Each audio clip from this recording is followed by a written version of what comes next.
Today we'll be discussing two marvelous works of architecture from two different time periods that are equally intricate and incredibly fascinating. The first one we'll be discussing comes from the great city of Alexandria in Egypt and is known as Pharaoh's Lighthouse, or the Lighthouse of Alexandria. This lighthouse was the pride and glory of Alexandria, as people from all over the world traveled there to see it with their own eyes. The lighthouse is located on the small island of Pharos, opposite the eastern harbor of Alexandria. On modern maps, the island can be seen as a peninsula because Ptolemaians connected the island to the mainland with landfill. According to an article published by Professor Doris Abusif titled The Islamic History of the Lighthouse of Alexandria, the lighthouse was erected by Ptolemy Philadelphus and was designed by the architect Sositras of Cnidus. Because Alexandria was a Greco-Egyptian city, the design of the lighthouse reflects exactly that. For example, the lighthouse was made with Egyptian stone, which were covered in Greek-styled white marble. Also, the lighthouse rested on a marble base. Other materials that were used were red granite and molten lead, which made a strong structure that allowed the lighthouse to resist the powerful crashing waves of the Mediterranean Sea. This lighthouse is one of the 7 architectural wonders of the ancient world and may explain why it took a very expensive 12 years to build.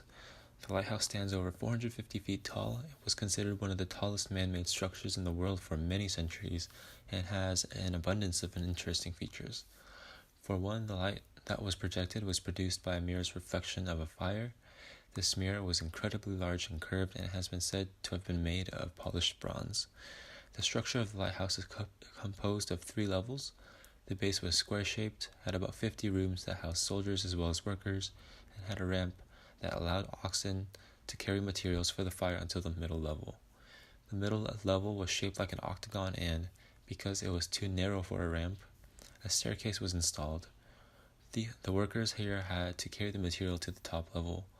The final top level, the smallest level, was circular and also contained a staircase. This level held a statue of a god, and though the statue was most likely Poseidon, god of the sea, some argue that the statue was of Zeus. Although the lighthouse survived about 22 earthquakes, it finally collapsed in 1323 and was replaced by a structure called Fort Catesby in the 1400s that used some of the original stone blocks. Remains of the destroyed lighthouse were discovered by underwater archaeologists in 1994 and are available to be seen at local museums in Alexandria today. The next piece of architecture we will be examining is the Temple of Apollo Palatinus. The temple was commissioned by Augustus, formerly known as Octavian, emperor of the Roman Empire in 36 BC, as a reward to himself for his victory at the Battle of Naulochus. Augustus built the temple on top of Palatine Hill, on the very spot where a lightning bolt had struck. The emperor believed that the lightning strike was a sign from the Greco-Roman deity Apollo, god of the arts, medicine, knowledge, sun, and light. And thus Augustus dedicated his temple to Apollo in the year 28 BC. Although the structure was built on Augustus's land, the temple was considered public property. This was due to the fact that according to ancient Roman law, land that had been struck by lightning was to be examined by a religious official called a haruspex, who determined whether or not the land was struck by a god. If so, it was made public property.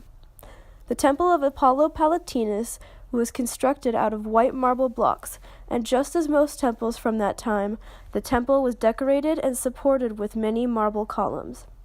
The entrance of the temple was adorned with relief sculptures carved into its ivory doors, and a chariot of the sun sat atop its roof.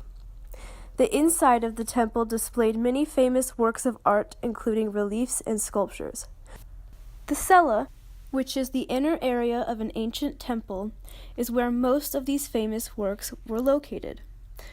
One of them was the statue of Apollo Citharadus, which depicted the god Apollo playing the lyre, a small harp-like instrument popular in ancient Greece.